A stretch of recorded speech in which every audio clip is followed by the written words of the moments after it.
Assalamualaikum warahmatullahi wabarakatuh. Perkenalkan, nama saya Atinda Makusuma dari Prodi S1 Keperawatan, Fakultas Kesehatan Universitas Jenderal Ahmad Yani kelas B. Saya di sini akan menjelaskan tentang sistem pencernaan pada manusia. Simak videonya.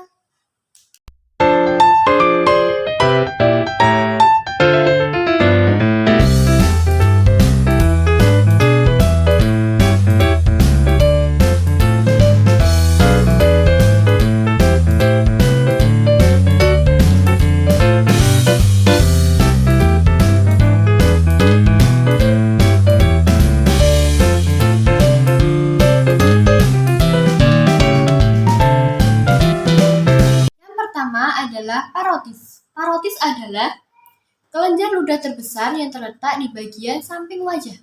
Bersama dengan kelenjar ludah lainnya, kelenjar parotis berfungsi menghasilkan air liur untuk membantu pencernaan makanan.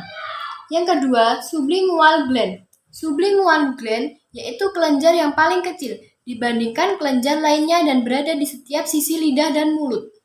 Yang ketiga adalah submandibularis atau rahang bawah. Kelenjar submandibularis yaitu kelenjar yang terdapat di bawah tulang rahang. Kelenjar sublingual yaitu kelenjar yang paling kecil dibandingkan kelenjar lainnya dan berada di setiap sisi lidah. Dan yang keempat adalah faring. Faring adalah nama lain dari tenggorokan bagian atas berupa tabung yang terletak di belakang mulut dan rongga hidung dan menghubungkan keduanya ke trakea, batang tenggorokan. Fungsi faring dalam sistem pernafasan manusia adalah menyalurkan aliran udara dari hidung dan mulut ke trakea. Yang kelima adalah trakea. Trakea adalah menjadi penghubung dalam sistem pernafasan manusia, yakni membawa agar udara masuk ke paru-paru saat bernafas. Ketika udara masuk, trakea akan menghangatkan dan melembabkan udara sebelum akhirnya masuk ke paru-paru.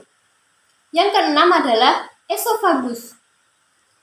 Esofagus adalah membawa makanan bermula ketika makanan ditelan atau berpindah dari mulut ke tenggorokan. Pada proses ini, katup otot yang disebut epiglottis akan menutup untuk mencegah makanan masuk ke saluran nafas.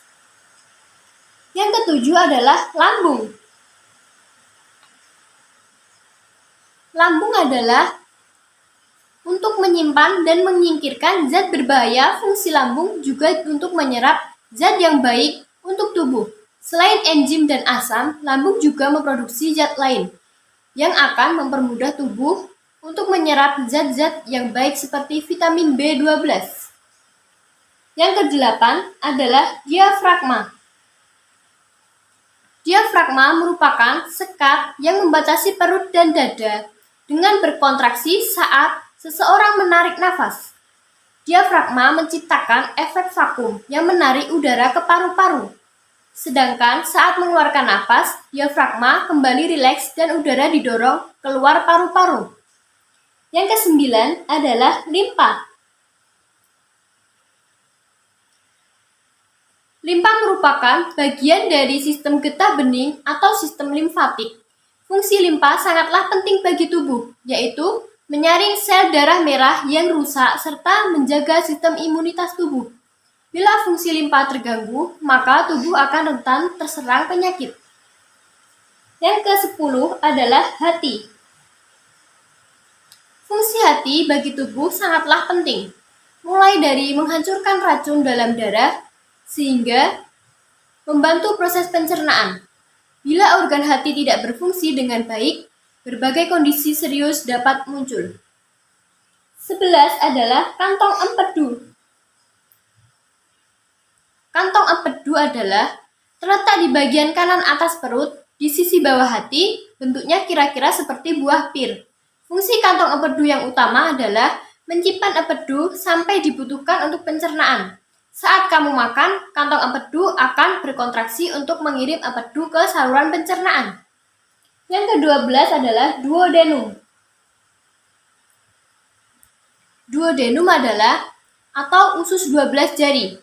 Berfungsi untuk mengambil makanan yang sudah setengah dicerna dari perut melalui pilorus katup yang membuka dan menutup yang memungkinkan makanan lewat dari perut ke usus halus dan melanjutkan proses pencernaan. 13 adalah saluran empedu. Saluran empedu adalah struktur terbentuk tabung panjang yang membawa empedu. Empedu diperlukan untuk pencernaan makanan dan sekresi oleh hati melalui ductus hepaticus. Yang ke-14 adalah pankreas. Pankreas memiliki fungsi yang sangatlah penting.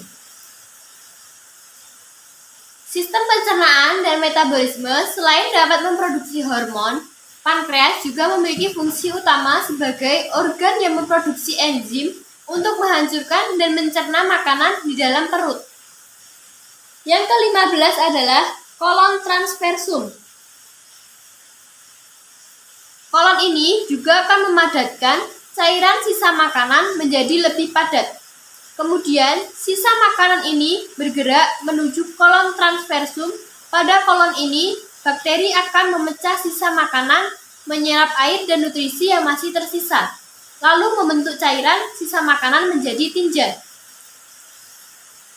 Yang ke-16 adalah ileum.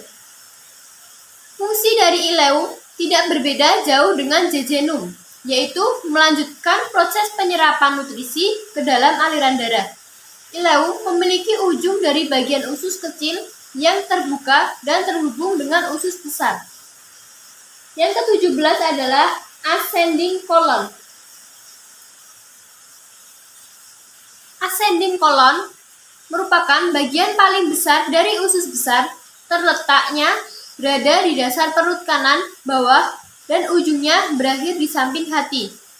Berbeda dengan sekum, kolon ascending memiliki tugas lain yaitu menyerap air maupun nutrisi yang sebelumnya terlewatkan oleh usus halus. 18 adalah sekum. Sekum merupakan sepasang organ berbentuk kantung yang membentuk percabangan pada pembatasan usus halus dan usus besar. Sekum termasuk bagian dari usus besar.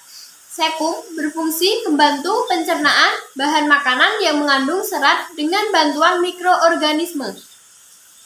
19 adalah appendix. Fungsi appendix adalah sebagai organ imunologi dan secara aktif berperan dalam sekresi imunoglobulin, suatu kekebalan tubuh di mana memiliki kelenjar limfofit. 20 adalah kolon descendens. Kolon ini bertugas menampung feses sementara sebelum diteruskan ke bagian rektum. 21 adalah sigmoid colon. Sigmoid colon bertugas menampung feses sementara sebelum diteruskan ke bagian rektum. 22 rectum copros anus. Rektum berfungsi sebagai tempat penyimpanan sementara feses. Biasanya, rektum akan kosong karena tinja di samping di tempat yang lebih tinggi, yaitu kolon descendens. Yang ke-23 terakhir yaitu anus. Anus, proses pengeluaran sisa makanan yang sudah tidak diperlukan melalui organ anus.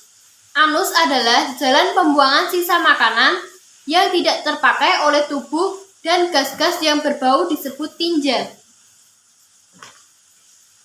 Sekian video dari saya, kurang lebihnya mohon maaf. Wassalamualaikum warahmatullahi wabarakatuh.